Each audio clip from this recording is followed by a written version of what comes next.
Thank you. Good evening. This is May 16th, 2019. We are in room 307 at the Townhouse. This is the Littleton Zoning Board of Appeals. If you're not here for a Zoning Board of Appeals matter, you're in the wrong room. Littleton Board of Appeals, May 16th, 2019. We have 3 regular members and 3 alternates, so we'll rotate the alternates in for each hearing, okay? And we can get started right away because we have a 7:15 case. 7:15 p.m., I'm going to call case number 922A. The petitioner, William Vales, seeks an appeal of the decision of the building commissioner dated March 22, 2019, for property located at 580 Great Road. A couple of administrative things first, please. Voting alternates on this one will be Kathleen O'Connor and John Sewell. This is an appeal from a building inspector's determination. The way we handle things is the applicant speaks first, gives your case. Board members may ask questions. Then we will let anyone who is on any other side of the case speak. Then we will ask abutters if they want to weigh in, all the time with the board members clarifying and you having a chance as the applicant to answer questions and to come back. Try to keep it civil and we'll start. Okay. You, Mr. Vales, will you like to come forward? You can do this kind of informally, but come up there and you can show us pictures and lay out your case. And you were with, is this your wife, Mrs. Vitt? Do you want to come up too? And I just want to ask if this is a matter relative to an abutter at 580 Great Road? You're at 576? We are at 576 So Great is the Road. abutter at 580 Great Road here? Do we have any reason to believe the abutter will, you keep putting your hand up, I'm sorry, I keep thinking you're asking a question. Do we have any reason to believe the abutter will be here and is running late? Okay, so go ahead. Okay. I guess I'll give you a thumbnail of our situation. I've lived in town since 1978. I've been at the property that we're talking about here, 576 Great Road, since 1986. Carol joined me in 1990. And we've lived there without incident in any way, shape, or form. Around 6 years ago, there was trash starting to accumulate in the property next door. We have a very long driveway, and we go by the trash all the time, bags of cans, an occasional mattress, child's toys, things of that nature, a dead lawnmower here and there. So every so often we would lament about, oh geez, we've got to build a fence, we're getting tired of looking at this. And finally, about 5 years ago, I had noticed a car using our driveway. It's about a 500-foot driveway for egress. And I said, that's the neighbor's car. Okay, so I started looking at the grounds a little closer and started seeing tracks, which I photographed and could see that had been the case for a while. So I approached the neighbor on that, and I got no satisfaction with the dialogue that we sort of engaged in.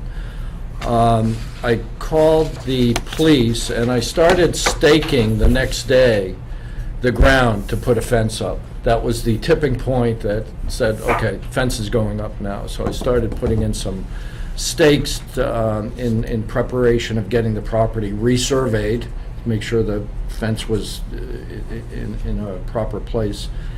And came out, all the fence posts were blown over. Okay, a car had just blown them right over. So I contacted the police, they came up, made a report, and that evening when I was putting the posts back up, had some words with the neighbor, okay?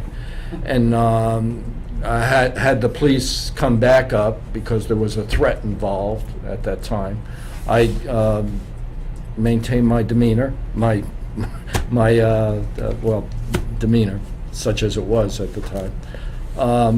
And we proceeded to get the land surveyed, get the fence erected, get the driveway reconfigured to accommodate the fence so we would have enough room to go up. And from that point on, after we got the fence on, there was an accumulation of vehicles. The accumulation had actually been going on for a while. I mean, there were just so many vehicles coming and going and on the property, and it made me wonder, is a business going on here? Minimally, was there a business in terms of leasing property just to store vehicles? I mean, there was a lot of vehicles. Unregistered. Yeah, and a lot of unregistered vehicles. And I worked with the Littleton Police Department on this, Detective O'Donoghue, who was excellent to work with on this. And we went back and forth with email, and I always copied Diane Crory so she would have a record of what was going on with the vehicles. And I think LPPD had some success in terms of, if success is levying a fine, okay, for unregistered vehicles, it was my understanding that that's what was done. I don't know the details of the amount of the fine or anything like that. But, you know how water sort of seeks its own level? Well, in this case, water seeked its own level in terms of cars started accumulating. So that sort of fast forwards us up now to November 28th, when we saw a series of trailers come into the yard, a camper, call it a motorhome, call it a camper, call it whatever you'd like, come into the yard, and lots of stuff. And a little house was being set up with a little parking area for the car to come in and grass. park. Fake grass, little fence to tie the dog up that isn't licensed, and a little homestead was being created there. So I let Diane know, and I let Patrick O'Donoghue know what was going on. And I said at that time, I'm not sure if someone is living here. I can't say that I watched this stuff move in on one day and that I can be assured that someone's living there. So I watched it over time, okay, and took pictures of it over time at different times of the day. So you could see the comings and goings of different vehicles, lights on, lights off, that sort of thing. And I became convinced in January.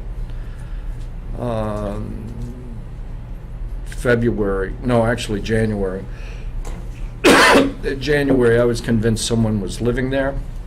I sought advice, and both Diane and Patrick recommended that I contact the building inspector. So I contacted the building inspector in January, I contacted him, is what I did. And I believe Roland went up there. I know he went up there on January 23rd, because I saw him coming down the driveway when I was going up. And, we kind of chatted, what are you doing, what are you thing, and, what do you think? And he indicated that, he couldn't really see much that was going on. And I said, you really have to observe it over time to see what's going on, to see if someone's living there. You can't just, go there like at 10 in the morning and, if someone's off to work, they're probably going to still be at work at 10 past 10, so you have to stay a while. Not that I invited them to stay for weeks on end, but, so I wrote the letter to the Board of Selectmen, Police Department, Fire Department. It was like I had to communicate my issues to everyone, because the issues were really far-ranging, from vehicles to someone living on the property in a camper to septic issues with human waste, dogs barking, then we had fires occurring in the evening, that, you know, you could hear the sound of saws going and, you know, pallets being cut up, and you could see it reflecting off our fence, and you could, you know, see at different times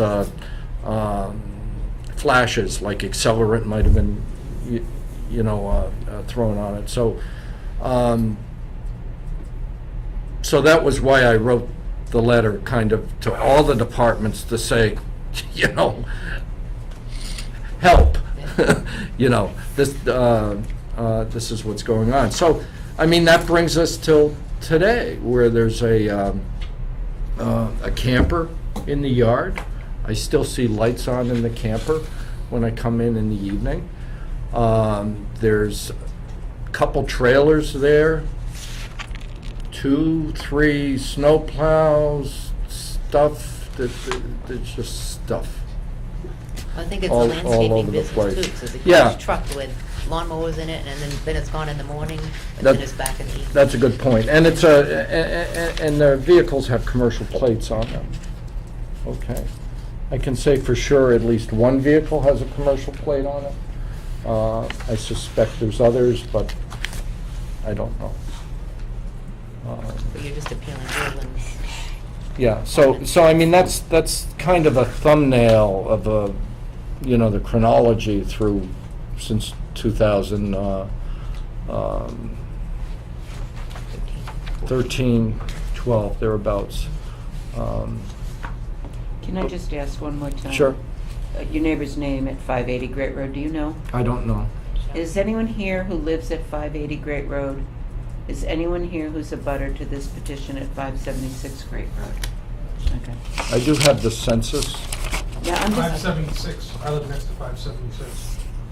you live next door to 572. 576 Great Road. He's He lives 572. next to me. Are you here to speak to this hearing? There- Okay.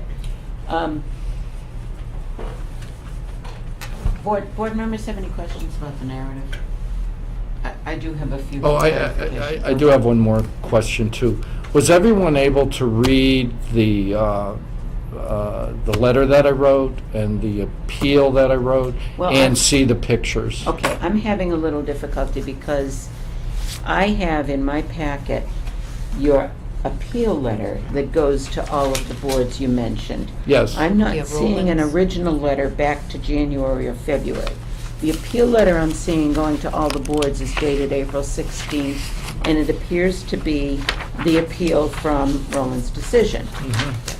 You indicate in your narrative that you wrote to all the boards Yes. before that. Yes. You have that letter, please. Yes, Can and you I had pass that around? I had included that in the package, but this is a Maybe copy it's of in the that. file then, and I missed it. I'm sorry to do this, I just want to be sure. Did anyone else see the original letter I he thought it wrote? was attached to. It was a PDF file that was Yeah. attached, yes.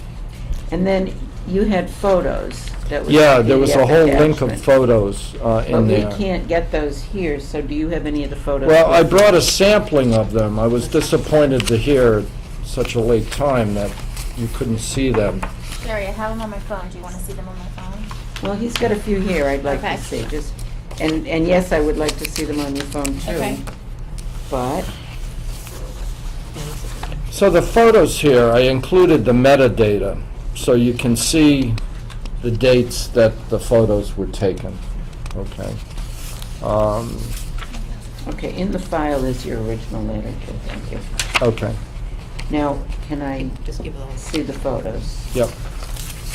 These are in chronological order. You can see through the metadata when the photos were taken. My other question is, it was hard to see anything with the Great Road traffic of 580 from the street, so I drove down your long driveway. Mhm. We Yeah. saw that, we and were wondering who trespassed that into your was. yard today, but I saw somewhere in your application that it said you were inviting any of the boards to Oh, come yeah. on your Yes, property, so and I that's what was. I did. Yeah. My question to you is, there are two houses at the end of your driveway. Do you own both of those Yeah, houses? They're uh-huh. two gray buildings? Yeah, one's a studio and one's Yeah. a home. Yes, Okay. yes. So you're behind them? Yes. Yeah. Because I parked in Gary's parking Yeah. lot and looked over Yeah. to see what I Oh, could see. okay. Because we're like higher than them, so Yes, you can you're see higher, them. yeah. Yeah, Yep. see down below. I also saw evidence that your driveway, after your fence, veers off to the Uh-huh. right, which appears to not go into this complex, but rather alongside your property That- line. What is that? Okay, that little road there is for my tractor, which goes under that building, which I store under It's a that driveway building. for a tractor. It's a driveway for traffic. Yeah. Okay. Now, the other thing I am questioning is, I spoke to the building inspector's administrative assistant, actually the assistant zoning enforcement officer, I have to get the title right, and our admin today, Mhm. and was advised that they spoke to, this is all hearsay, but they spoke to Jim Gareffi of the Neshoba Board of Health. Okay. And to me, the biggest violation here is someone living in a camper on the property. That's before we let the board get to all of the issues, but I don't understand why I'm told Jim Gareffi has no knowledge of your complaints. It would seem to me that the Board of Health is either not aware of it or hasn't forwarded on the information to the Neshoba Board of Health. Do you know? I can't speak to that. I did copy on that email, Gino. It says Gino Fratelloni at Okay, the I BOH, kn- but how did you get that email to him? To his personal email and not to the office email? Is That was the email that I was given. Okay. I'm just quick curious. Yeah, no, that I'm that not was the, challenging that was the your email procedures. I was given. I know Gino has received that because I've spoke to him about it. And then I have one other thing that's bothering me, and that is, Mhm. there is a fire department email. Yep. I just lost it, but I think it said. Had it on the outside. It was on the outside, thank you. I think it said, attached are sections of the Mass Code pertaining to idle pallet storage, but I don't see that they addressed the burn and the burn permit issues. Well, I know, We went down there personally. yeah, I went down there one evening on Valentine's Day, I remember, and reported that there was burning going on right then and there. And I was asked by the fire official if they wanted me to go down, if I wanted them to go down there now. And I said, yeah, why don't you go down there now? You can see it, okay? And subsequent to that, I had run into Scott Wazinski, the chief, and he had indicated that, yeah, that was done, and the person was explained about the rules of burning, whatever that was. I didn't get into the details. So then on another occasion, about a week or so later, the police were up for another issue about a barking dog. And at the time, when I was talking to the officer, I said, and there's another problem going on. And we could see the reflection on the fence, because it was around 7:30 at night. And we could then see a little, you know, a little burst of flame, like some accelerant might have been thrown on there. So there should be a police report on that, because the police officer did come to the house. on the fire. And did we get any police reports into this file, or did we get We any didn't know there was any. Board of Health reports into this file? Was there one other board or department that reported in besides Tom Clancy and the fire department? No. Okay. And there was I one just other, lost it. And that was only because I requested it today. and there was one other police occurrence that occurred about 2 weeks ago. We came in and our fence had been damaged. And I had called the police on that. They came up and I suspect made a report on that as well. And we, you know, addressed the damage. I brought the estimates down to them. They had knocked off The caps. the caps on several of the posts. So somebody had knocked them off. So it's fair to say that there's somebody living in the house next door, but you also think there's an occupant in the camper? Mhm. Yeah, no question about it. Do you know if they're related parties? Do you know if I they're don't, disabled I drivers? I don't know. I know the name through hearsay of the person in the trailer, but I do not know if they are related. What is the name of the person in the trailer? Jim Donk. I think he has a history in town on Crestview. D-O-N-G? Yeah. I think so. And you don't know the, do we have the name of the 580? This is the records from the abutters census. How about from the abutters list? That was 580 from- is Joe Thompson Jr., okay. That's from the census. Thank you. Yep. So, board members have any questions? Because I don't John, want to his monopolize, name but is I John have Jones, the owner. some concerns about this. No, I mean, you've already, you've, John there's Jones. some questions, obviously, the fires, not allowed to burn dimension lumber. And the cars bothered me, having more than one, you're only allowed one unregistered car, and that's wrong. And obviously, there's an issue with fighting over the fence, and I know the fence where it belongs, but having somebody do damage to it, or Mhm. the fact that you had to put a fence up to begin with. You Mhm. shouldn't have to, you should ask your Yep. neighbors not to drive over your lawn. Yes. They should have agreed to it. I Before mean, the house was built. Oh, right. I saw. and so, we don't know how much, if there's a landscape business going on, we can't tell how many vehicles they have coming and going, but there may not be issues there with the, running a side business. And I don't think you're allowed to loan out your backyard for someone else to stay in the camper and run a side business out of your backyard. So all those things concern me. And I guess you hit upon one I hadn't thought of, which is, where's the septic going from, Mhm, from, right. from the cabin? Yeah. Mhm, that's- I'm pretty sure it's not going in their septic system. If it is, it's not designed for it. So, my other problem right now is that I very strongly believe that people should be here to give their own side of the story. I mean, Yeah. that's my court background, and they were told about the hearing, Mhm. obviously, and they should be here, and they're not, and I don't really think they've been disadvantaged by not coming. That was their decision not to come. But here are my issues. Just a second, and then I'll call on you. These are my issues. I see a lot of violations of the laws in the town of Littleton, but our board is only able to do zoning matters.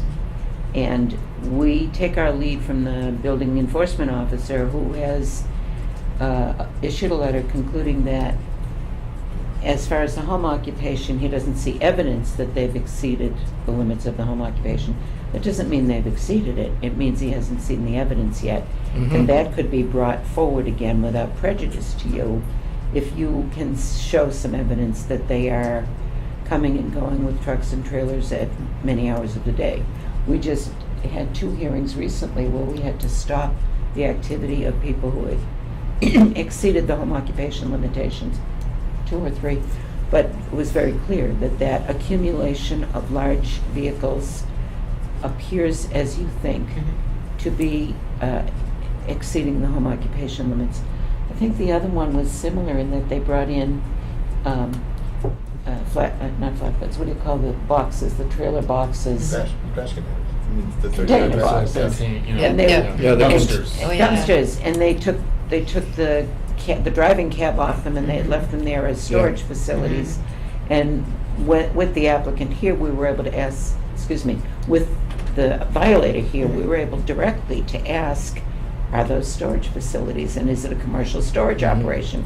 And he had to tell the truth and confess that it was, in which Mhm. case we determined. So if I had the violator here, this board would be able to ask those questions, and hopefully the answers would be truthful, and they would reveal the violation you're Mhm. speaking to. So that's relative to the home occupation. The other violation is the camper, and I want to just look at that a little deeper, because the building officer's response to you was the zoning bylaw regulates mobile homes and this doesn't fall under the definition of mobile home. I also believe that we regulate temporary camper and mobile home living when something is being fixed, like a structure burns down and you're repairing your Yeah. own home, you can live on Yeah, it there was a temporarily. I section think we on have that. that in the bylaw. Yes. I don't think we have, and it's certainly not a campground. But I saw his answer said it's not a mobile home, and I think. No, his answer was it's not a, Was it no, I'm, I'll read it. Let's read Yeah. it into the record. yep. Somebody want to read it into the record for me? He please? said it was silent on campers. Right. I don't even like that word camper, it's a trailer. I know. Well- It's not a It's mobile, camper. you A can camper, move. I think of as a pop-up thing, or. That was or m- on the back of your pickup truck, and this is Yeah. actually. On wheels, and you can There's a pull it. bathroom and a kitchen and stuff. Yeah. It was a term that I used, okay, which doesn't mean that the object becomes the term that I used. I went by your Well, and I'm quite definition. certain that the zoning doesn't. Okay. Your definition of mobile home seemed to be consistent with the object I was describing. It does beg the question of whether or not a movable or portable dwelling unit on a chassis designed for connection to utilities when in use and designed without the necessity of a permanent foundation for year-round living. Mhm. And designed, does that mean and designed for year-round living? Is that an and? Movable or portable dwelling, and designed for year-round living. So this is a camper not designed for year-round living, but the fact that someone is using it for year-round living Mhm. disturbs me. Yeah. So I don't know if you can see it in the first one. Sherry, I realized when I gave it to you, there's a huge long line of photos. Oh, I didn't see those. Okay, and it literally, he goes through, it's like in the fall, and then here's it in the winter with the lights on. Like, there's a huge long, I don't know if you want to. That was the purpose of the whole Yeah. sequence that I gave you. And that was just a subset of the photographs that I So have. there's like he went through like 2 or 3 seasons with it there, with the Yeah. lights on and off during the day. And then one of the things that Roland says is Massachusetts does regulate campgrounds, but this situation is not a campground. Well, maybe it is a campground. Well, he also said But then that's a business. I know. that they're allowed on personal property for personal use. Yeah.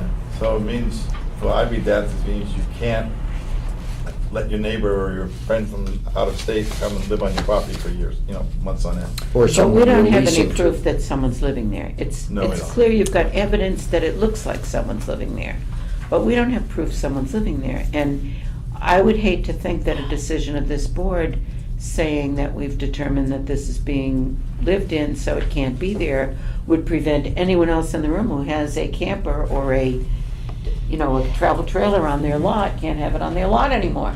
So this is a slippery slope.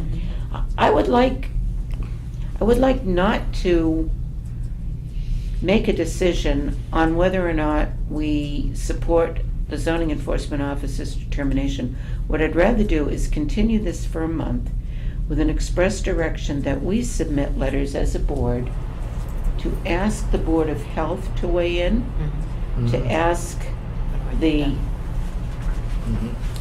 police chief to weigh, current police chief to weigh. And the fire chief? I think the fire chief needs to weigh in relative to the burning part, not the storage of pallets. What else do you think? I think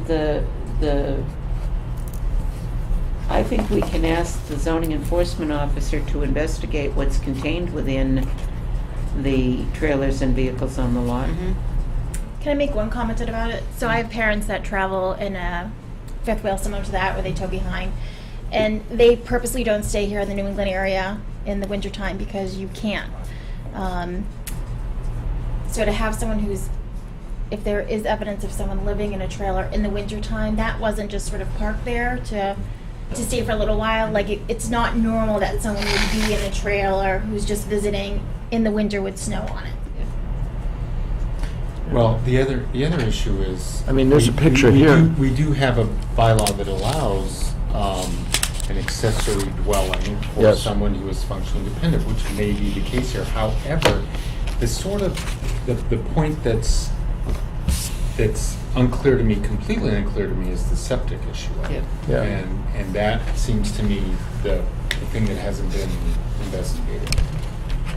And I'm a little worried about the source of heat and safety. If there is an occupant in there, life safety issues are concerning me. If this occupant is getting his heat from sewing up pallets in the middle of the night and lighting a fire, that's disturbing to me too. But as you suggest, if this is a functionally dependent individual or some disabled relative or non-relative, and somebody is sheltering a person who needs shelter, we have to address, someone has to address that situation too. And I don't know what it is, that's the problem. Well, I can't control that your neighbor keeps an orderly yard. I can't control that. I'm not asking you I know to. that. So, right now, we have unregistered motor vehicles. That's certainly the purview of the police department. And we have bylaws regulating that, Yep. and those can be towed. And Mhm. I think we need to ask the police department why they're not towed if they've been sitting there that long in violation of the zoning bylaw. And that would be a beginning Mhm. to your problem. We can't regulate that. That's not a zoning Mhm. issue. We have a camper in and of itself on the lot is not a violation. A camper that's being occupied by someone for more than a temporary duration needs Board of Health facilities. We can ask the Board of Health to investigate whether that camper has All right. Board of Health compliance. I mean, I've tried to take pictures, okay, to show you a chronology, to lay it down at different times of the day without starting a filming career where I have to, be on there 24/7. I have, in some of these pictures, and again, these are just a subset of the pictures, there's people a person going in the trailer, out of the trailer. I actually car in the have, morning. A car parked next door. Yeah, I know. yeah, a big car grass. parked next to it, Big grass path. people coming out in half-dress to do whatever. Have you looked Uh, at Google Earth? Pardon me? Have you looked at Google Earth? Because one of the people in your situation had Google Earth images that were very clear about what was going on the site. Yeah, I mean, Google Earth, those are time snapshots, so they're not in real time. Right. But I'm But really not, If there's one that shows this camper as it is presently, it might be useful. well, you can come on up, come And then on they up and have you the, can see it. We were thinking of putting another fence in, like on our property, so we don't have to look at this. And the But man it's just came in get- January, and we were standing on top above, and he goes, I can hear a generator running. He goes, there's somebody living, and this was in the morning, like Right, 10 and in the morning. and I had sent Roll an email on that. Let me step you back because I have a 7:25 hearing that I Yeah. need to open late. I'm not sending you away yet. I'm asking you to step back and we will resume discussion about this and decide what to do Okay. after we catch up to it. Okay? Yep. So I've got a pretty full room. Thank you. If you don't mind waiting. Nope. Okay, I'm going to call the next hearing, the 725, case number 923, the petitioner Michelle McDevitt seeks a variance pursuant to section 173-10B, non-conforming uses and structures to allow replacement of the dwelling at 29 Lakeshore Drive, and I'm having deja vu. We are you guys, come on, you guys enjoyed it so much last time. We thought we'd come back. For the second rodeo. Yeah, and But the Mark's- second rodeo is a little bit boring. Mark's not here, so he's We're gonna just, miss it. we never extended because of family circumstances, the current variance, and that's all we need. We just wanted We're to just saying, extend yes, from the last time. you still approve the current variance that we had. So let me appoint the voting alternates first. I gotta go through my rotation here. These voting alternates will be You can dismiss the show. 29 Jill and Kitty. Okay? Okay. And to bring you all up to speed, we voted this in more than one session last year.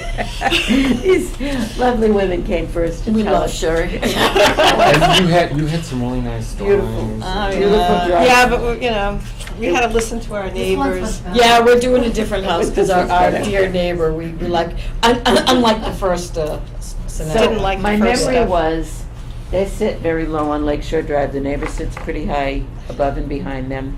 And the only issue I think we had is that there was a very long driveway and how everybody was going to get to their houses. Well, And- was the it's paper actually a road. road, Yeah. but Or- it's used Yeah. as a driveway, and one of the But people. the variance had nothing to do with that, it was only the front. Okay.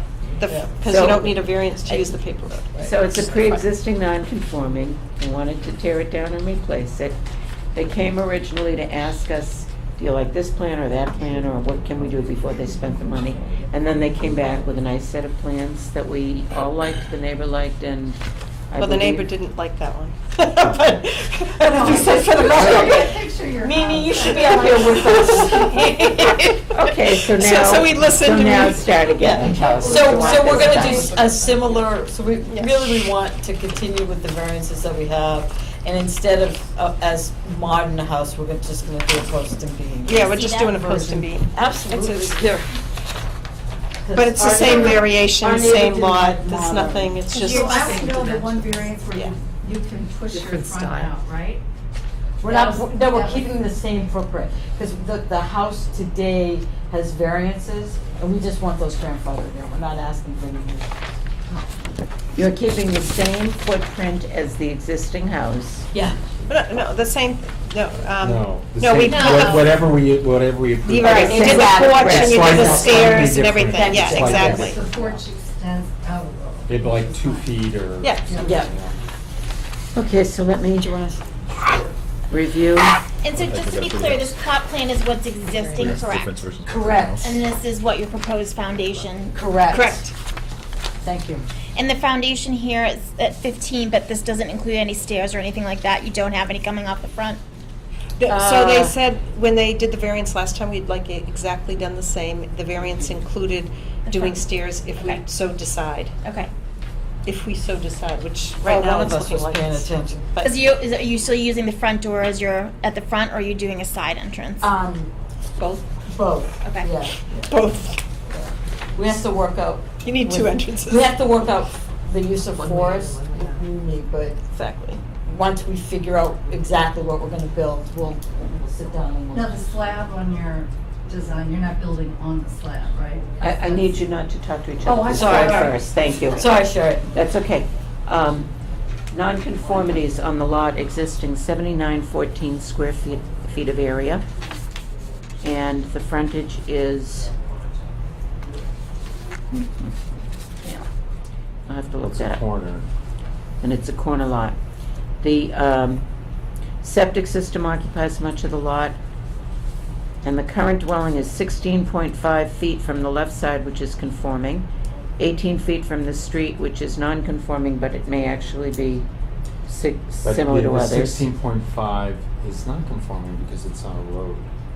It's a paper corner road. It's one of lot, though. these. It's a corner lot. It's a corner lot, but you have the same front setback. It doesn't matter, but that's, you know, we know it's not really a road, but, Yeah, but they might own to the midpoint. you know.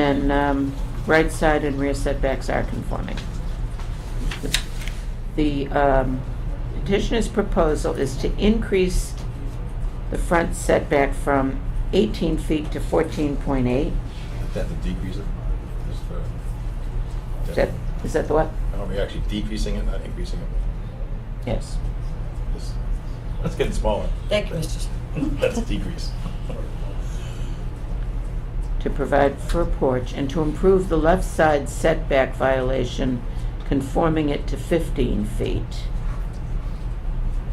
Is that 15 feet from the midpoint of the paper street or from the side of the paper street? Side. Side of the paper And street. is that from the wall of the house, or where the overhang of the house hangs out?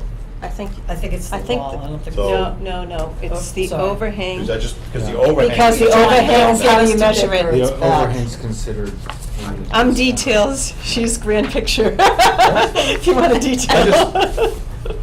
That's why we work well together. And the front setback is really 10 feet, and 1 inch or whatever, because it's the bottom of the stairs. Correct. Yes. Okay. Years ago, the stairs didn't count, the overhang didn't count, now they do. Understood. Any other questions? No, but this is the same thing that was asked before, correct? All the same dimensions? That Exactly. they were asking for in the We're not previous asking for allowed anything more. decision. Okay. I had in a butter. Identify yourself for the record, please. Oh, I'm Marion Bartholomew, 5 Forest Road, behind them. I'm sorry, what street? 5 Forest Road, Forest, thank you. only house on that side of the forest. Much to our chagrin, because delivery people can never find us. So I had a question about the slab on the design. It says slab on the, That's what you're asking? Yep. yeah, I mean, right now that's grass and a heating unit on there. Are we planning on building on that, or is that, I was wondering why it was in there. I'm just more for my information. Yeah, we will build. Because if That's you our build, so buildable that's area. not currently the footprint right now, that's grass with a heating unit on it. Yep. And so that will definitely, if you expand the house that far, that's gonna affect my view from, we've already lost the view, if you build a second floor from one of our bedrooms, that is definitely gonna encroach off our main bedroom. Because is Yeah. this 2 floors here, or is this a porch? That's grass right now. Right, but in the build, in the new build? We Above this- haven't finished deciding what's gonna be on Yeah. that slab. The likelihood. It's gonna be enclosed because we one need the floor. footprint. We only have, as you see, very small space to work in. We think So we wanna be able to use it. most likely it'll be 1 floor, but. Is that your question, if it will be Well, the 1 or 2? footprint, that's not part of the footprint now, that's what I'm wondering. Well, But we don't need a variance part- for that. That part is not Yeah, subject to yeah. variance because it's allowed. And I'm sure it's But don't they have designated. to stay within the, I'm just. No. She's, No. she No. is over here, but it's over here that we're talking about. So we can't, what they're saying is we have no purview in here because it's within the correct setback. It's only here and here that we can talk about, There's no variance violations. on that side. That's totally legal. It is. So it's confused. So I thought that. So this okay, is just for Lake- my Yeah. education, Sure. No, that's fine. That you couldn't expand a building beyond the current footprint. That No. is- Only that to is the not No, degree, to the- only to the degree that it's non-conforming. No, that is not accurate. Yeah. You can expand any building beyond the current footprint. Okay. If such expansion creates new nonconformities, it's our board's responsibility to decide if they're entitled to a variance or not. All right. But if that expansion doesn't create any nonconformity, we have no jurisdiction over it. It's allowed as of right. So they're saying that side that the slab is on is allowed as of right. And they're limited by their septic system and That it's I a slab understand. because of the septic Because system. of the septic Yep. system, yeah. Does that make sense? It makes sense. I don't see why I'm even here really. 'Cause, I mean, I don't want to be that neighbor because they. Really? Beautiful house. Nice. I busted my ass as a nurse to Don't the talk oncology through- shut it unit through the board. for 34 years. Bought my first house at age 54. For my Lakeview. I've already lost it from one window. I'm probably gonna lose half of it from our bedroom now that you originally said you weren't gonna expand, now you're gonna expand it. And to do your parking, you're gonna have to raise the grade. Right now, I have so much water in my basement. If you raise the grade, I'm afraid water's gonna get trapped in my property. We have a rainstorm, the sump pump's on 24/7. So, sorry, you can make fun of me, but this is the house I wanna die in. I love this house. And it's always been adding one thing after another, and I don't want to be that neighbor because you guys are great people, and you deserve places to park. I get that. And but it just- we will be looking about the water thing. We are not gonna, I'm not Yeah. gonna put the elephant and make you float Yeah, in the maybe tank. But all something these, you I can was, do I was a when we little build to help concerned because us. you always said we're not gonna expand the footprint. Well, the footprint is, that slab is not visible right now, and suddenly you're gonna expand the footprint. It was the last It's- variance. it's- and It was it's- already. it's- No, the variance that, I've only it's not gotten a one variance, variance but- sent to me Right. at our house, and that one variance was for the front of the house. This Right, 'cause we this didn't need a variance. petition- Well, This it's a- yeah, petition it's a ten- asks it's 10 for feet. a variance for the front and for I think The it's a right left. side, probably. As you face the house, there's no right side variance required. Right. They are within the setbacks on the right side. It's only the front variance that's requested. Okay. And the left side is So right now from the road. the there's left side huge is a grade. variance. There's like probably a 2.5 foot, 3 grade drop. They're gonna have to raise that up in order to use that as a parking. I had thought originally you were gonna do something where you could drive in and go like back-to-back parking on the side of your house, but the way you have it is you're gonna have to raise the entire lot like 3 feet in order to get it level so you can park there. I don't see So- any other way. Zoning doesn't regulate the parking. This That's is- fine, I'm more concerned about water getting This- trapped in my property. And That's there is the a only law thing. that they can't divert water from their property onto yours. They cannot change the grade in such a way that water ends up trespassing from their lot onto yours.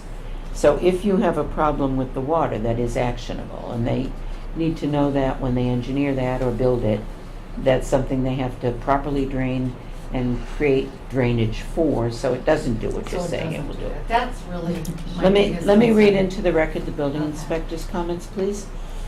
29 Lakeshore Drive. The applicant seeks a variance from section 173-10B2, non-conforming uses and structures for proposed demolition and reconstruction of a single-family dwelling.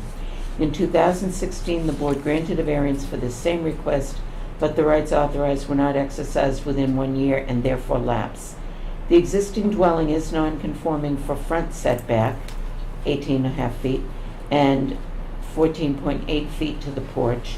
The proposed dwelling, including front porch and stairs, will be 10-1 from the front property line. The existing and proposed dwelling meet the side and rear setbacks. So according to the building inspector's comments, they're not seeking a variance for that slab side, unfortunately. I hope as good neighbors, they will hear your plea and design roof lines such that they don't take away your view. We had that last meeting too, and we felt that the neighbors worked well together to accomplish that.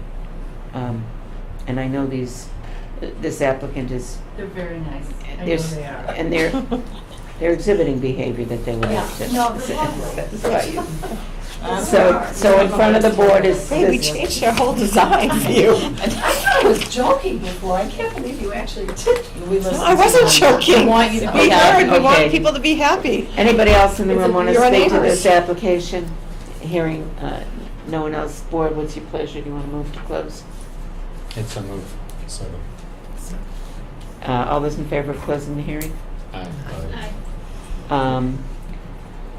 We ready to vote it? Does somebody Yes. want to make a motion to? Go ahead. I move we grant a variance at 29 Lakeshore Drive to follow the previous variance granted in 2016 and described on the plot plan submitted dated February 17th, 2017. Should we try to go 10.1, as that's what the building inspector says? 10.1, let's go 10 feet, no closer than 10 feet from the Okay. front. From the, we should say the street side, from Lakeshore Lakeshore Drive. Drive. And no closer than 15 feet from Forest Road. Well, we don't really have jurisdiction over that side, according to the building inspector. Over this side? Yeah. Forest, you do. On Forest? He says, How come? he says, the proposed dwelling, including front porch and stairs, will be the front property line. Existing and proposed dwelling meet the side and rear setbacks. So, not speaking to it, they have to keep it at 15. Right. We don't have to vote it at 15, Okay. right? Correct. Right. So he's treating that as a side setback. But Okay, essentially, they that's own half, reasonable. own half the street. Okay, so, I have a motion. Second. Second, Alan, all those in favor? Aye. Your motion carries, you granted the variance again Good luck. unanimously. This time we're gonna build Sheridan. Start tomorrow. Thank you, folks, You're for the very time. welcome. Good luck. Appreciate it. Good luck. I feel a little bit better. Just like, nobody's gonna come up and take something view of it, but they're not And I've lost my agenda. Okay, like the case one here, what's fine? I think I just wrote my notes on it, so it's probably right here. Yeah, thank you. Okay, I'm calling 735 case of number 924A. The petition is David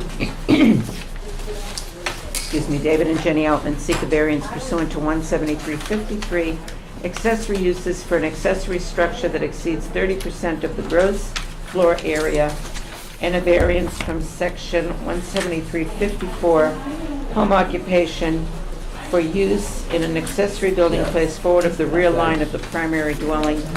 Just one point of order, please. Janet, will you confirm that the legal advertisement had an address, the agenda doesn't? Can you just confirm that for me, please? And the actual property didn't either. It was, I had to infer it from the, each side. Yes, we know it's not well marked. I'm sorry. Oh, that's okay. the house itself. Yeah. It's on the mailbox, but the mailbox is not. It's not. Yeah, it's across the street. Yeah. It's, you're not the only people. It was tough to pull over. Did the Bruins game just start? The room cleared out. Yeah, it did, matter of fact. It says, home occupation for use in an accessory building placed forward of the rear line of the primary dwelling at 75 Harvard Road. Okay, thank you. And I think the reference to the case number cures any sins on the agenda posting, so we're good. Okay, speak. First you Tell got- us who you are. Well, good evening. Oh, sorry. One second. Thank you for reminding me. I have on this one, let's see, Harvard Road is John and Jillian. Okay? John. Voting alternates. My voting Oh, right. alternates. Good evening, my name is David Altman, and as Sherry read, we're here seeking a variance. Our intention is to build an accessory structure, a garage with some office and studio space. This garage structure would be replacing an existing auto tent. I think if in your packages there was a aerial photo provided, it's probably the easiest, best reference for this part of the presentation. You can see there's an auto tent that's been there. It had been up several years. We've been in the house for about 10 years, so it's basically at the end of its useful life, and our intention was to replace it with a garage. At the same time, we had been looking into expanding the house, but for various reasons it didn't work well. So in the course of replacing this auto tent with a garage, we decided to see if we could add on some space, some studio and office space onto the garage itself. So forward of the back line of the house, as you see the way the driveway comes in with the garage, I mean, it's already designed to go into the auto tent. It just seemed like a common sense location. The size of the structure, if we put it to the back side of the, behind the rear line of the house, you could see that it would bump up against the existing shed. And as also noted, there is a dry well. There's a French drainage system around the base of the house with a dry well that extends out in that location. And simply just the amount of pavement, like having to bring it back, pave all the way back there, it just seemed that this area is set up nicely to be the garage. The 30% is actually, we stumbled into it. It wasn't clear to me. We had told our design builder, we were aware of that, and the size of the space that he built, we were under the impression that that only applied to the added living space, not to the garage itself. And the way that we read it, and so the way that it was designed was based on the square footage of the house, plus also the way that it read, I thought it was the gross area, so would be 1,300 square feet plus the area of the basement, which is another 900 square feet, so 2,200 square feet. So what we had talked about with him based on our read of the bylaws at the time was 30% of 2,200 square feet just for the dwelling. So that, or the office studio space. So that is how that came about. And seeking the variance and putting together the application, we came to understand that we misread that, and that in fact we would need to seek a variance, and the garage space was included as well. So that additional variance was included. That being said, the overall size of the lot, it's over a 1.5 acre lot. The total size of the building, I mean, we're talking about a 1-car garage and a pretty modest addition of living space compared to the overall scale of the lot and the house. Still, I think, a reasonable size. And we certainly, in the design, we're thinking about, we don't want a structure that looks like it's the primary structure next to our house. We don't want something that proportionally looks odd, so that was all taken into consideration in the design and placement. So I think that's the gist, Jen, if you have any additional thoughts. No, that's it. We do have a couple of emails that were sent from neighbors in support. I don't know if they have them in the record. After the board asks questions, we'll read those in the record. Thank As you. a butters, yep. Board members? So I've got a question on this building. It almost looks like it's an apartment. I mean, it has full bath, with the bathtub. So it has to be tied into your septic system? It does. Or septic system big enough to take it, and the Board of Health and all? Or- Yes. And so I guess there's some question as from because it looks to me like an apartment, that changes, in my mind, a little bit about, does it meet the zoning requirements? As a simple room next to a 2-car garage, or one bay of the garage is going to be used as an art studio, and maybe a wall put up to separate the two. That looks a lot different than a space that could easily be turned into a 2-bedroom space. It's got a walk upstairs area that can be 2 bedrooms, and a downstairs with a full bath. I guess I'm questioning what the actual use of the space is, if it's in that respect. Good catch and good question, because we do have an accessory dwelling bylaw that changes what you're asking for in the request considerably. We have in the past granted this kind of a variance to a property by restricting in the decision that no residential occupancy can occur in it. It was a studio, like a massage or something studio, and they needed the bath and a place to change and maybe shower for the patients. But I think that's one way we could accommodate that. And frankly, that property is probably going to come back as an accessory dwelling now, because we have the accessory dwelling bylaw without functional dependency. I think the variance issue is the forward issue. Right, that's Not what- that, because there's a lot of ways that it could be. I myself have an accessory dwelling that has a full bath in it. We use it for when my parents come, to stay. There's a whole bunch of reasons why you could have that. But that's not really the issue, because if you did make it a dwelling, you'd have to, cross the i's and dot the t's in that process. But there are two issues: the forward of the house, if it's a home occupation, and then the size relative to the house. Now, we've had issues with that,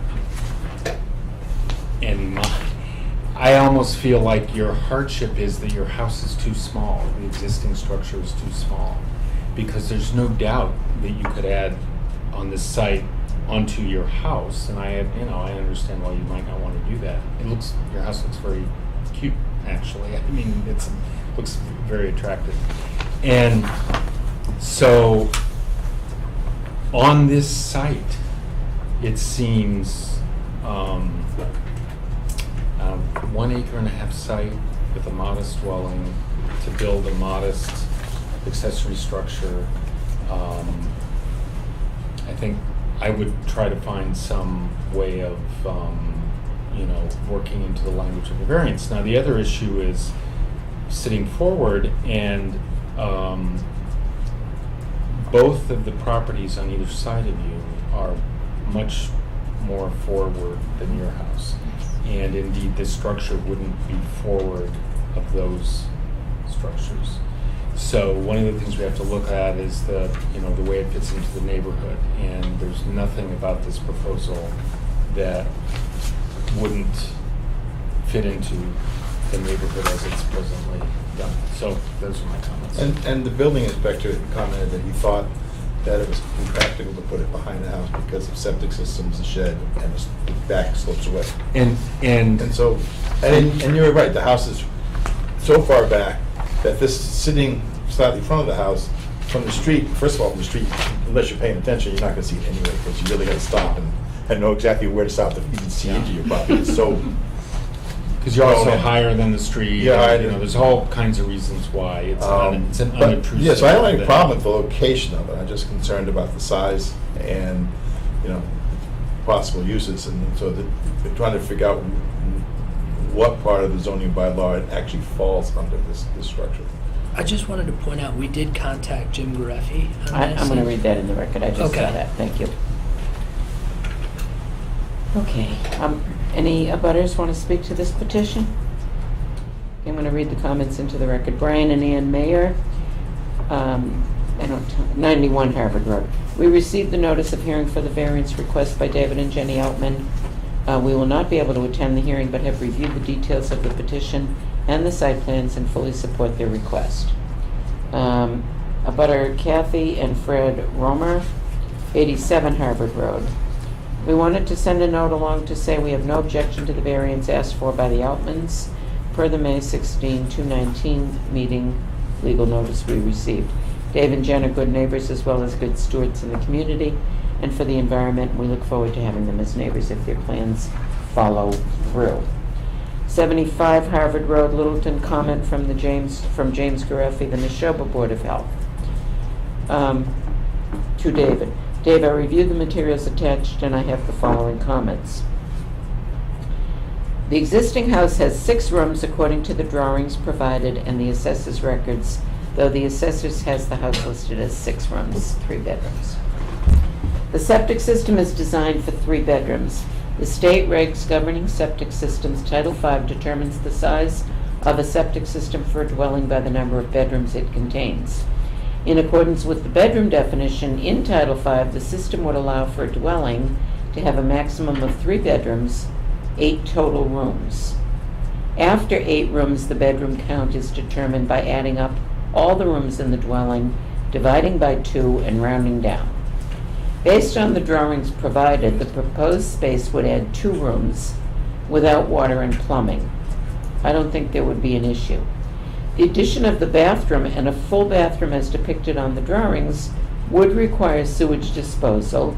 You'd need to contact an engineer to prepare a plan to connect this space to the existing system. And if the space were to become a separate living unit, it would likely require a new septic system for the property. We would need to review the plans for the living unit, as an addition of a kitchen would be viewed as a 3-room unit. When added to the existing house, there would be 9 rooms total, which would require a septic system large enough for 4 bedrooms. I hope this helps. So that goes back to my comment about if we render a decision restricting it to non-living quarters, I think they don't fly in the face of the Board of Health suggestion here. Why would we do that? Why would you let somebody sneak in an accessory dwelling without reviewing it under the accessory dwelling bylaw? Just a point of clarification, when you say non-living, does that mean non-occupancy? we're gonna be using the space as living, Right. right? I mean, we're using living space, we're not intending it to be an occupied space, somebody living in Right. there long-term. We'll find wording that defines living, maybe from the Board of Health's wording, because we did it on Barron Way. We said that studio that we allowed as an accessory dwelling forward of the house, larger than 30%, had to be restricted so that it was not developed into a dwelling unit. Is yours attached to your house? There's a garage and there's a stair up and a bathroom and a big room. Did you And- predate the zoning? Did you have it as an No, accessory dwelling? It's not for an a different accessory functional dwelling. tenant? It's a playroom for my kids. And just to confirm, so that I understand, if it was attached to the house, this wouldn't be a discussion. No. Correct. Then it would just be between them and the Board of Health. And the size of it wouldn't be a discussion if they had a bigger house. I mean, a 1,300 square foot house is a small house for this area. We chose 1,300 square feet on No, purpose. I'm not criticizing Yeah, you for yes. that at all. I think that's wonderful. That's the problem. But We had one of those big mansions that's 3,000 Yeah. square feet. We wouldn't need. The the 40% is such a real large You wouldn't number. need a variance, so you're being penalized in this issue for that. Would you read in the building inspector comments, please, Jim? 75. Sure. So the building inspector, petitioner seeks a variance pursuant to section 173-53 accessory uses and section 153-54 home occupations. Proposal to build a 1,225 square foot accessory building which consists of a 230 square foot carport, 241 square foot one-car garage, 754 square foot studio office, main level 483 square feet, second floor 271 square feet. Primary dwelling is 1,300 square feet, proposed accessory exceeds 30% of the floor area. And primary So it's almost the dwelling same size requiring as the variance house. from section 173-53. There's an existing shed on the property. The lot is large, 1.66 acres. The total of the accessory uses does not exceed 50% of the land area of the lot. And there's an attached memo dated 02 from Roland, the building inspector interpreting it for us. In addition, a variance from section 173-54 home occupation is required due to the location of the proposed accessory building being forward of the rear line of the primary dwelling. The yard slopes steeply in the rear, and the location of the septic system, dry well, and existing shed make it impractical to locate the accessory building in the rear. So there's two things that, from the building inspector's point of view, that they need a variance from. So does the forward, okay, help me out on this. The issue of it being forward of the house is because you're proposing a home occupation for it? No, they're two separate issues. Okay. No, but if it was not proposed as Oh, it's just for a as a home garage? occupation as a garage, couldn't it be forward of the house? I believe so, you're right. Yeah. What's the section again? I don't think so. 173-54 home Thank you. occupation. You're right, if it's just a pure garage. No, accessory, So this new place is 90% of the square footage of the current house, approximately, Including the garage. including the garage and the carport. It's about 90% of the same size, it's almost doubling the property. And the loft, which when I look at the drawing, it's unclear. I don't know, when you pull square footage, it has to do with the height, usable height, and who knows what exactly it is, but, okay, so you're correct. Accessory uses are not considered accessory if they occupy more than 30%. So the accessory use is not a garage, I don't think, because a garage is not an accessory use, but it's a incidental to residential. Yeah, there was no reference to garage, I'm trying to look through the bylaws. Whether that would be That's included why- in the living space. Right, Yeah, that's why I didn't we didn't. have that one with, That's over why- at the lake where they were doing 2 floors and the upstairs was, what did we? Well, in that one, they said, the upstairs was gonna be nothing, but it was a volume that, Yeah. Well, no, But that was one where they had the 2 floors, and the basement was gonna be an accessory apartment, and the second floor was in addition to the main part of the house. yeah. And we determined that if someone was unscrupulous, so to speak, they could get permission Yeah. for to build addition and then come back later for the accessory, Yes. for the basement. And then, because the house was bigger when they came back, the extra square footage they needed, percent they needed for the You're basement. talking about the one over on the lake and the hill, yeah, because, yeah. So garage is not an accessory use. So the garage could sit, you were correct, the garage could sit forward of the house.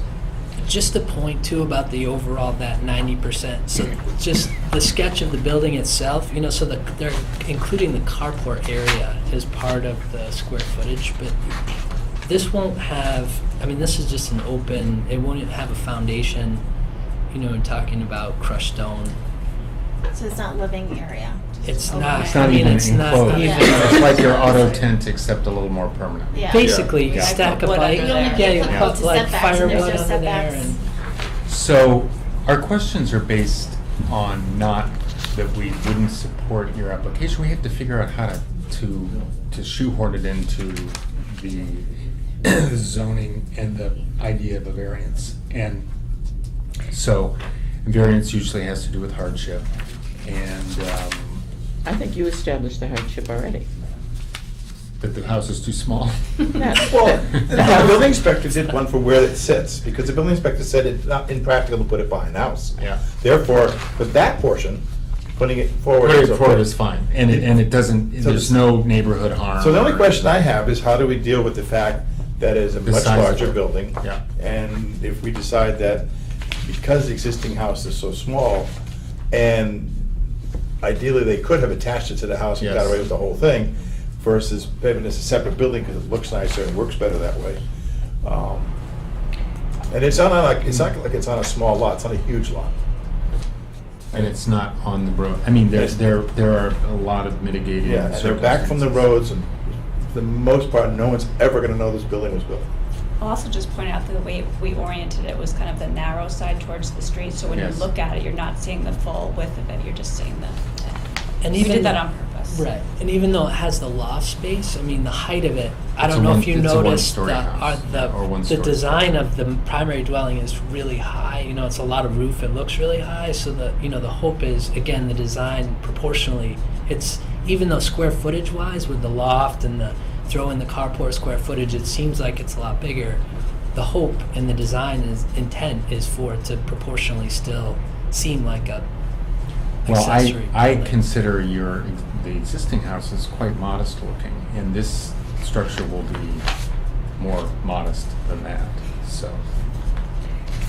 I didn't know the carports were considered as part of the square footage. Seems like an interesting. So where it shows windows, this is not enclosed, correct? These 3 windows? No. No. it's just- Right, that might just be kind of open.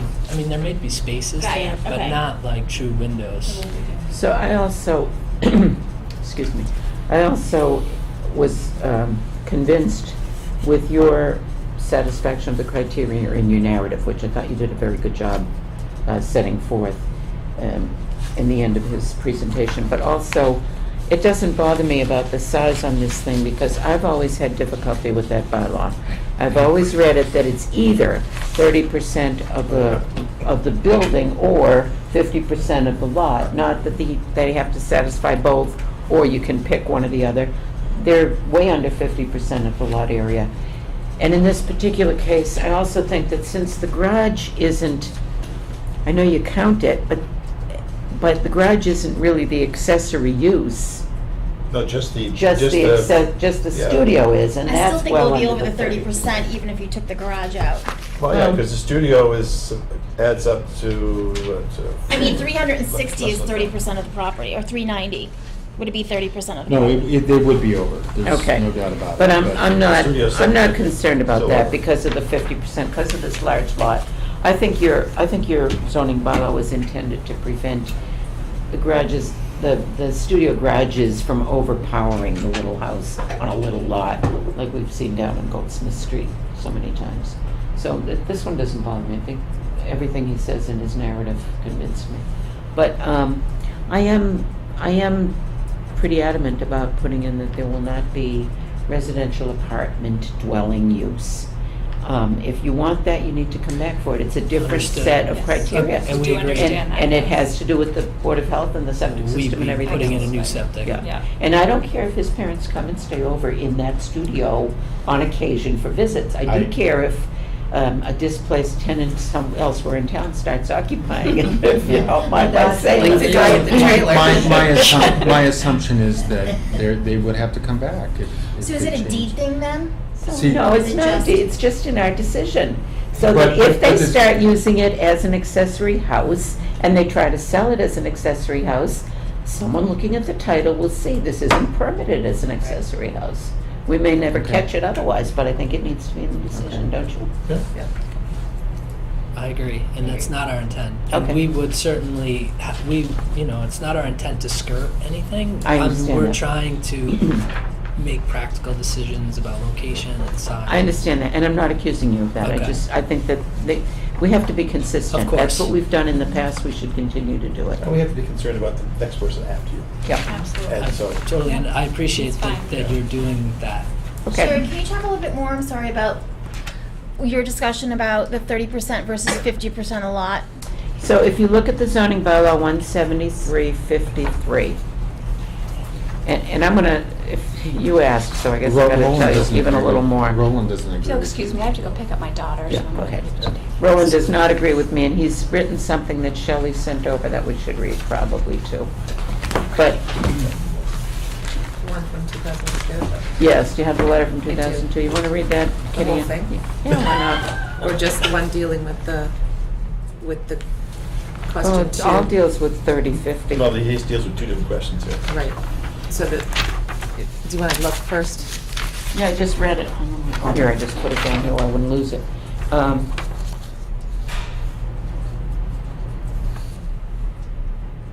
All right, go ahead. The second question then. So question two, historically, multiple accessory structures have been permitted on one lot with the primary permitted structure. As an example, many dwellings have a detached garage and a utility building for the storage of yard equipment.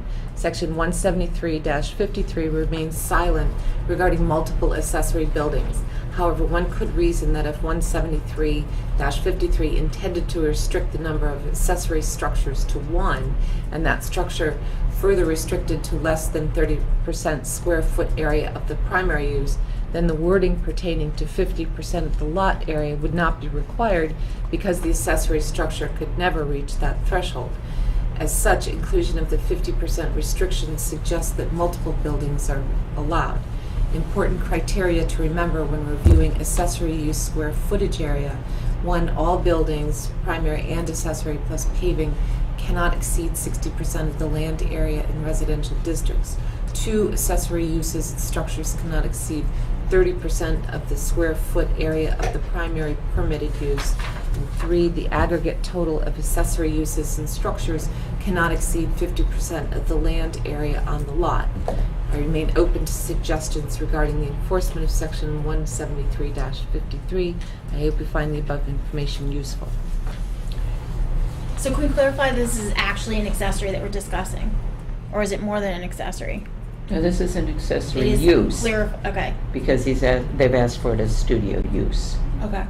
And if you read the bylaw and Roland's interpretation, he and I go back and forth on this.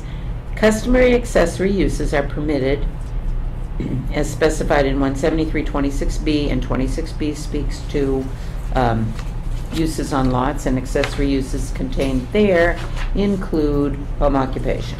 So their studio is a customary accessory use, and it says, uses are not considered accessory if they occupy more than 30% of the floor area. Now, that means, as I read it, that means you're no longer accessory when you exceed 30%, you become a principal use. And you can't have more than one principal use on a lot. That's what that means. Okay. But then it says, or more, or more than 50% of the land area. So, I've always liked to rest my But my laurels. question was, if they did not declare it as an accessory, that they weren't gonna have a home occupation there. Could they have built a garage with a lot of space? Yeah. Why not? Well, I mean, they could have built, well, it doesn't look like a, then Looks like a I guess my one-car point is, does that 30% restrict any accessory building on the site? No, Or just if it accessory has, use. just if it has a declared accessory use? And then you go to the definitions of accessory uses, Right. and the garage is garage not is in not there. in there. Okay. Nor is a carport. So, under that scenario, the garage shouldn't be included in the square footage. It would still mean you're over, you're only allowed like 500 square feet, but in the variance, we'll refer to the actual living area or the studio area as, relief from the variance, not the garage, because that is not. Well, the structure, now, we'll grant the variance, if we're gonna do this, we'll grant the variance to the whole size of the structure. You're not gonna distinguish in your decision that we're granting a variance to the studio, not to the garage. You're just Well, but the granting it to garage structure. wouldn't need a variance.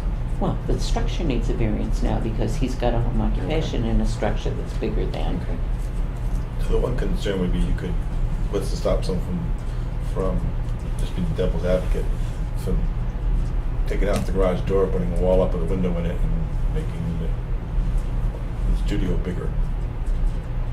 So down. No, I mean, playing devil's advocate, nothing. But what's to stop him from making, two little studios detached and a garage and having, 4 or 5 different outbuildings on the property too? That's what he's doing there. So, I think that we're academically killing time. Yes. Can I get a motion to close? Yeah, I move. close it. Sorry. All those in favor? Aye. Are you writing this one? Yeah, I'll write this one. Um, Then do I have to make the motion then too? I You move don't have to make we the motion. grant Let someone else a make it. variance at 75 Harvard Road for the structure as described in the plan submitted, dated 12/19/2018. The variance will allow. Just read it from here. Okay. To exceed 30% of the gross. To exceed 30% of the gross floor area, and we'll refer to the square footage, and a variance to locate the building forward of the existing residence, Rear line. as shown.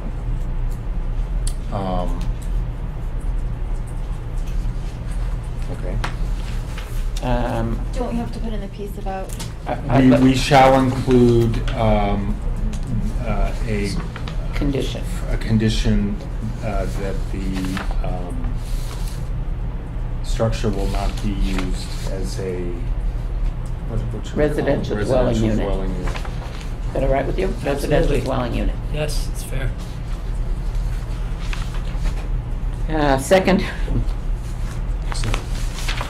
All those in favor? Aye. Aye. Unanimous. Thank you very much. You're welcome. Good luck. Okay. That's it. Keep an eye on Airbnb. Sean, do you want the file to write it from, or you're okay with the cheat sheet? Cheat sheet's fine, unless there's anything in that. Well, the neighbor. You don't put that in the decision necessarily, just I'll that just say they there was- commented they were supportive, right? Yes. I mean, is this Yeah, and the I cheat don't. sheet? I don't. Is that the cheat sheet? But it doesn't have the book and page. All right, I'm returning to case 922A. Pull downstairs. I didn't have any epiphany while we broke. I was hoping that one would come to me. I'm very, I'm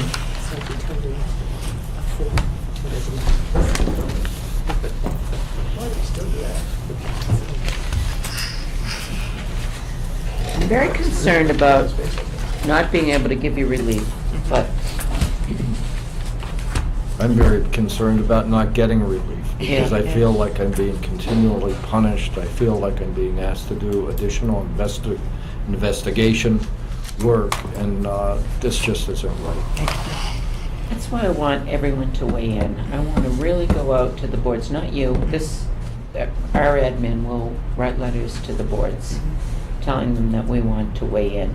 And I think that the Board of Health has the power to go onto the property and investigate the living and the sanitary conditions there, which is a violation of the Board of Health, not the zoning board or the zoning bylaw. I think that we can ask the zoning enforcement officer to go back out and determine if there's an occupant in the camper, and if so, I for one would be willing to extrapolate that comes under the definition of mobile home and it's not allowed. And I think he has the ability to knock on the door and go in there and see if there's evidence of occupancy, as does the Board of Health, He had indicated that he made 3 trips up. with no one home. No one Actually, answering. I'm not sure if he made 3 trips to our property for observation, or if I he... want someone to knock on the door and see what they're doing in there. And I'm gonna ask specifically in the letter, if you want to draft it and I review it, or you want me to knock it off and you send it, but I want to ask specifically to have the Board of Health agent and the zoning enforcement officer go and knock on the door and determine if there's an occupant living in that camper. And then, I think we need to ask the fire department from this board, a letter from this board asking the fire department to determine whether they are violating the burn permit rules and regulations. And the materials that they're burning. Who said that about burning pallets? Well, the permit you can get in January 1st through April It's 30th. done. Yeah. It's burning only, now. it's only for brush, Leaves, right. no leaves, no dimension Pallets. lumber. And it's during the day, and it's... Yeah, it's during the day from 10 to 4. No, this is always at night they're burning. Yeah. Yeah.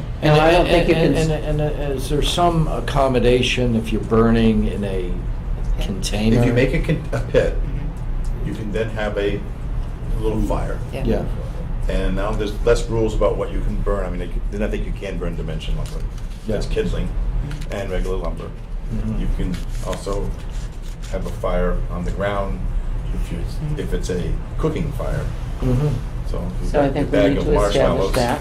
and chocolate and you're all set. And the police on the cars. Is everybody on the same page with me? So that you can burn And the that. dog, And then- the unlicensed And the dog. unlicensed dog. And then in terms Yeah, of 2 the, dogs. in terms of the home occupation, home occupation is allowed. Yep. It's a matter of the scale of it. And so, we have a lot of home occupation disputes. Yep. Excuse me. Michelle was just pointing out that she believes that they only visually observed one commercial vehicle. Can I ask you a question? Michelle Is said the it was trailer hygienic. with a plate a commercial vehicle? Like even one of the No. photos has 2 No. trucks and a commercial, Oh, and yeah. a trailer The- with a company's name on the side of it. The vehicle that I observed that has the commercial plate is a dump truck. There was first, in the first photos, chronologically, it's a red truck. And then I think he upgraded to a different truck, which is black. And that vehicle is the one that has the commercial plate on it. I don't know about the other trailers or stuff. I'm just not in a position to look at it. I think we ought to also write the dog officer about the barking dog and whether the dog is well cared for, And licensed.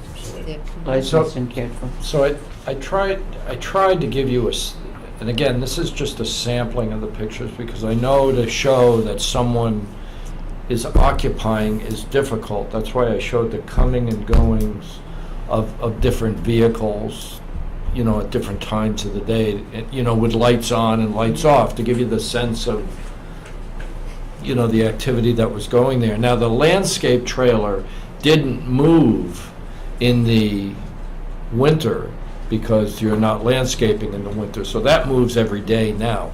It leaves in the morning and it comes back. But landscaping is a home occupation that is allowed. Yes, the question is Is it- it the homeowner who owns a home doing it? Or Right. is it somebody else? So that's what we need to Yeah. That's what we determine, need to but it determine is who's doing the allowed. landscaping. And many vehicles are allowed to be kept on the lot. The number of vehicles is not regulated. It's Laws the and number regulations. of employees that come and go to the property. So that one, we can ask the zoning enforcement But that would like to officer. know The main who owns issue, Number of vehicles I mean, I was know you've restricted. had an ongoing I was also with. issue with this neighbor, but the main Unregistered only. thing that ramped up was the trailer installation.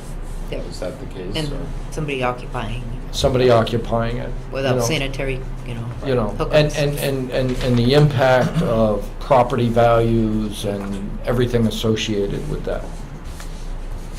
Yeah, we can't Okay. control the Yep. property values. Yep. I understand that, but I can quantify that, okay, in terms of, you know, getting an estimate through a Realtor. If I'm a hoarder, I can live beside you, and you can't regulate what I hoard. I Not understand. until I've crossed the line to Board of Health violations Mhm. and sanitary violations. So Yeah. I'm trying desperately Yeah. to get those violations documented if they exist, because you can't just stop a hoarder from being a hoarder. And I completely understand that, but I also think I have a grasp on the idea that we have lots in town that you're allowed one residence on it, one building, you know, with the exception of your accessory dwelling Well, language you and heard our everything. previous discussion. Yeah, but basically we have lots that allow one structure. And if you wanted an accessory dwelling, my understanding is in reading this, it has to be associated with the building, I think, the language. Yeah, once we establish whether or not that's a dwelling unit, because we cannot regulate that you might have 3 camper trailers on your lot Mhm. that you're keeping there till the camping season, and that might be coupled with 2 boats and 4 trailers to carry them. Yeah. I can't regulate that in zoning. So we have I- to determine first that it is a dwelling. I understand Then that. we Well, know if it's in I violation. did what I could do in terms of giving you something to, in terms of a chronology of coming and going. And you've given us enough to say, I, for one, don't want to close this hearing tonight without further information. Do you all agree with that? You Yes. certainly have given us that much. Okay, Good. good. But I think we need to go another month to the next, put you on the next meeting if that's all right, and hopefully have some answers back, even ask the chief of the fire department or whatever to come in, and maybe even, we don't have subpoena power, but I think we should write a nice letter to this neighbor saying that we're inclined to investigate further, and if he has an intent to defend his position, he should be here at the next meeting.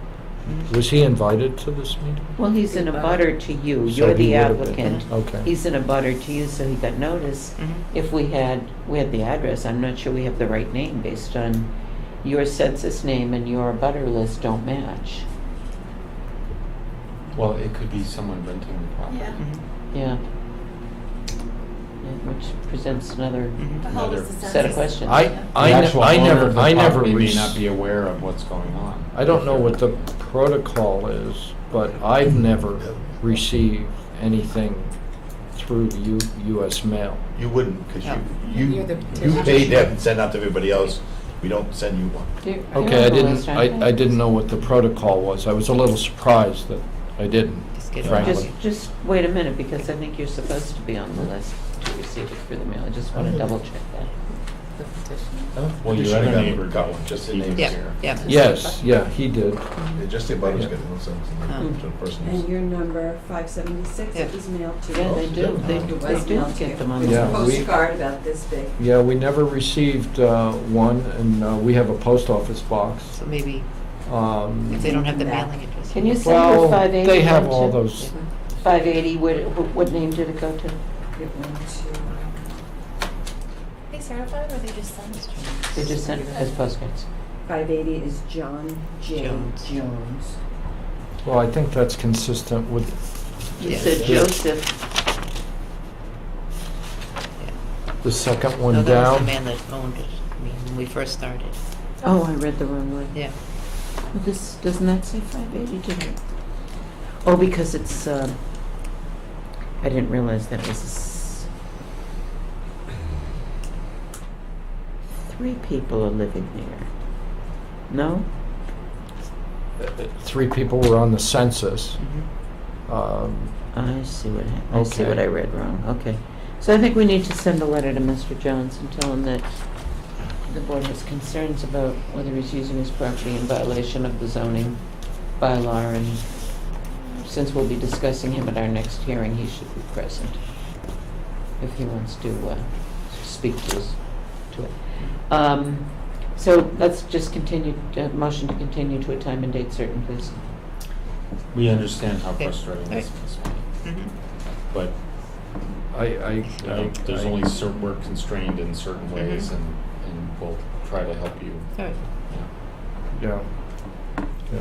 I mean, 8 years ago, I remember there was the pig farm or the pigs, or someone in a neighborhood was keeping pigs, and it's a big nuisance, but the Board of Health said, well, you know, it's. Little thing about pigs. Yeah, it's within, and yet there was a horrible smell, but it wasn't, you know, and it was frustrating, and these things come up all the time. I think we have the sense of, you know, what you can control and what you can't control, you know, and I realize that we all have different baselines of what we consider proper. Sure. But someone living in a trailer, unacceptable. Yeah, could they have a lot of trailers there? Yeah, I understand that. Would I like it? No, I wouldn't like it. But, you know, just I guess. the situations become untenable. Okay. So, do you have our correct mailing address now? P.O. Box 830? If you could, I mean, that would have been on the text.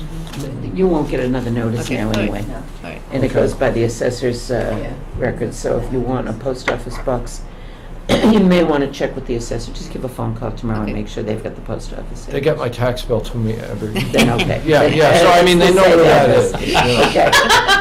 These are your pictures. I don't know if you want me to keep them into You the can have file. those. I'll keep them with the file. Yeah, but, you know, again, and the original link I sent you had like 70-odd pictures.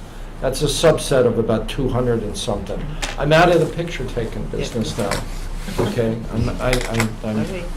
you know, I'm out of that. Your home, your property is lovely, by the way. Yeah. The fence is beautiful. And I was It should be. impressed when I drove up that, you know, how manicured yours is. by contrast. It's well-kept and, Yeah, yeah. good. Thank you. Okay, thanks. You're welcome. Okay, good luck. Have a good night. You too. Yes, please, continue till, Till June 20th, 2019 at 7:45 p.m. June 20th, It's the third Thursday of the month. 7:45. Okay. thank you. Thank you for your time tonight. We do have 2 sets of minutes, and I have, the one set I think we can do really fast. Has anyone reviewed them? Is that what those ones you sent? Yeah. Yeah, I mean, I just commented on some spellings and that was it. So March 21, who wants to comment? Did you? I didn't have any. I didn't either. March 21, I think we could take a motion to approve them as drafted. Give a motion, I so motion. Second? All those in favor? Aye. So March 20. Good job, no corrections. And April, I have a few corrections, I'm sorry. Anybody else have April corrections? I'll just go through them briefly, and then I might just give it to you, give you my notes, so you don't have to write it all, but, discussion about the fence bylaw. This is the next to the last paragraph, or 3 paragraphs up at the first page.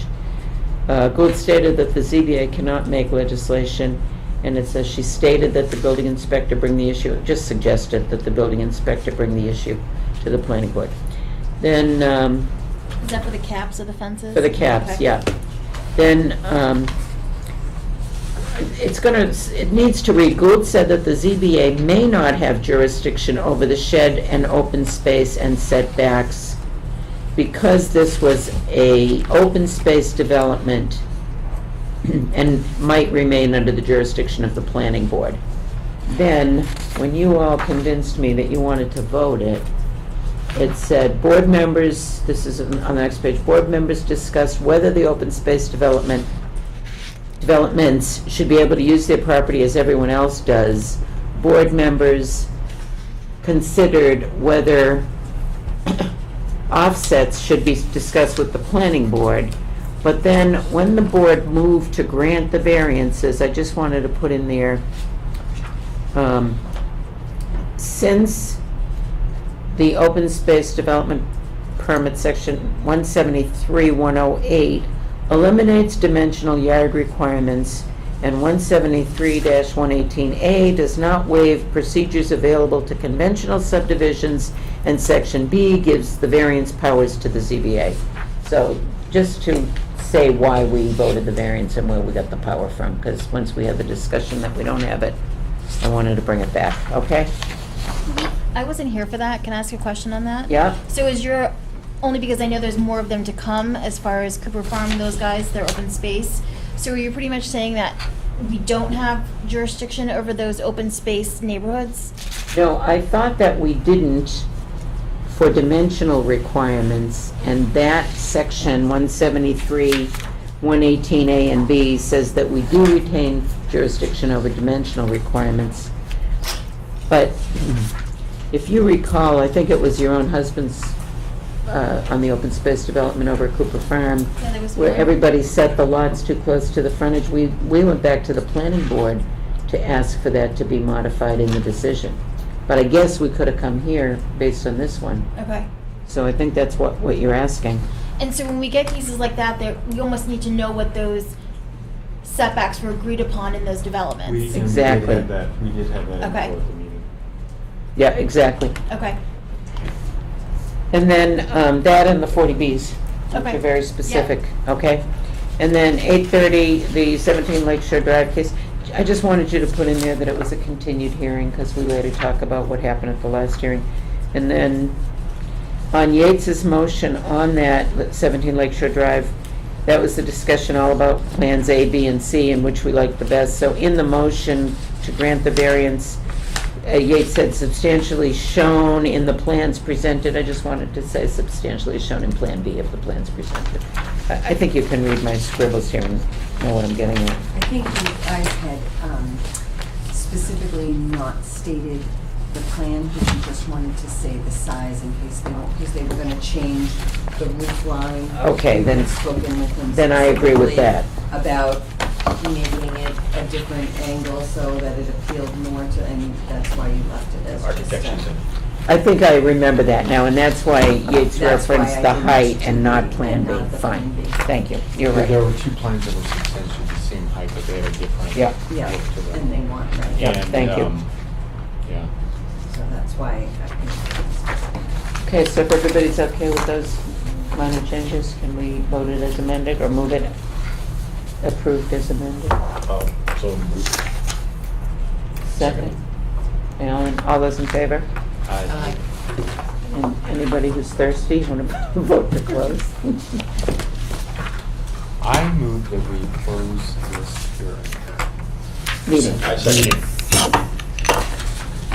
All those in favor? Aye. Meeting's adjourned.